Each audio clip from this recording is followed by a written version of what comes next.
জানেন কি পুরীর সমুদ্র তীরে হনুমানজি কেন আজও সোনার শিকলে আবদ্ধ বলে মানা হয়? শোনা যায় একসময় সমুদ্রের প্রবল গর্জন আর ঢেউ বারবার জগন্নাথ মন্দিরের ক্ষতি করত এবং প্রভুর বিশ্রাম নষ্ট হতো তাতে। তখন জগন্নাথ দেব তার প্রিয় ভক্ত হনুমানজিকে আদেশ দিলেন সমুদ্র তীরে দাঁড়িয়ে পাহারা দিতে, যেন জল আর শব্দ মন্দিরে না পৌঁছায়। হনুমানজি প্রভুর আদেশ মানলেন, কিন্তু তার হৃদয় তো সবসময় রামের চরণে সীমাবদ্ধ। তাই তিনি মাঝে মাঝে পাহারা ছেড়ে মন্দিরে দর্শনে চলে যেতেন। আর সেই ফাঁকে সমুদ্র আবার উত্তাল হয়ে শহরের দিকে এগিয়ে আসতো, আর এই ঘটনা বারবার ঘটতে লাগলো। প্রভু তখন বিপাকে পড়লেন, একদিকে ভক্তের টান আর অন্যদিকে মন্দিরের সুরক্ষা।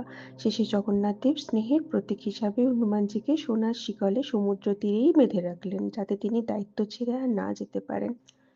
আজও পুরীর বেরি হনুমান মন্দিরে এই বিশ্বাস প্রচলিত। হনুমানজি সেখান থেকেই প্রভুর সেবা ও পাহারা দিচ্ছেন। ভক্তির এই কাহিনী আমাদের মনে করিয়ে দেয় দায়িত্ব আর ভালোবাসা দুটোই ঈশ্বরের সেবার অংশ।